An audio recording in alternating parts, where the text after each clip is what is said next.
एक माँ अपने बेटे को बहुत मार रही थी और बेटा रोता था, तो आस पड़ोस का एक शख्स था, वो देखता था कि इस घर में काफी मगजमारी हो रही है, मार रही है माँ, बेटे को पीटती है। तो एक दिन कहा गया कि अम्मा क्यों मारती हो इस बच्चे को इतना? क्या इसके वालिद साहब दुनिया से चले गए, मैं घर काम काज करती हूँ, बड़ी मुश्किल से कोई 2 पैसे कमा कर लाती हूँ कि ये पढ़ाई करे तो कुछ बन जाएगा, तो हमारे हालात अच्छे हो जाएंगे, मगर ये स्कूल भी देर से जाता है, देर से आता है, कपड़े मेले होते हैं, मैं तंग आ गई इससे। अब वो शख्स जिसको ये सारी स्टोरी पता चली, अगले दिन वो सब्जी लेने के लिए मार्केट गया। क्या देखता है कि ये छोटा बच्चा जो एक दिन पहले माँ की मार खा रहा था, सब्जी मंडी में ये बच्चा नजर आया। अब ये बच्चे को देखकर उसने कहा ये तो वही बच्चा है जो कल पिटा जा रहा था। वो चुप कर देखने लगा बच्चा कर क्या रहा है। तो यहाँ वहां से जो लोड हो रहा होता, सब्जियां जो लोड हो रही थी गाड़ियों में, तो उसमें से कई सब्जियां गिर जाती थी। वो सारी सब्जियां जमा करता था, फिर वो सब्जियों को जमा करके अपनी थैली में भरकर किसी दुकान के कोने में जाकर बैठ जाता फुटपाथ पर और सब्जियां बेचा करता था वो।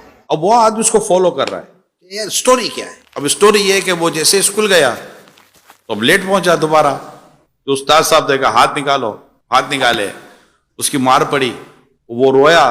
तो वो आदमी उसको हमदर्दी पैदा, बोला सर क्यों मार रहे हैं आप इसको? कहा ये रोजाना लेट आता है, इसको रोज मारो रोज लेट आता है, रोज मारो रोज लेट आता है। बंदा है, गधा है, मानता ही नहीं है कोई बात।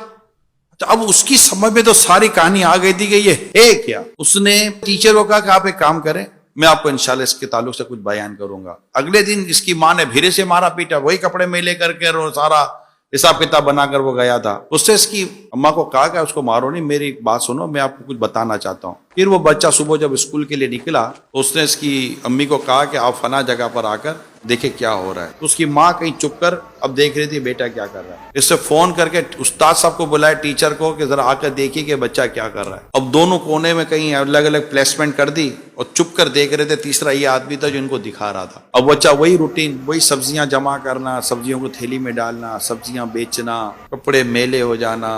फिर वो लेट गया स्कूल। अब वो टीचर तो देख ही रहा था, उसे पहली बार देखा था कि हो क्या रहा है बच्चा, यार ये तो मजबूर है। जैसे बच्चा स्कूल गया, जाकर इसने क्लास के अंदर बेंच पर अपना बैग रखा, सर के पास गया, हाथ निकाल दिया, मारो। वो मारने के बजाय वो टीचर ने बच्चे को अपने सीने से चिपटा लिया, खूब रोया।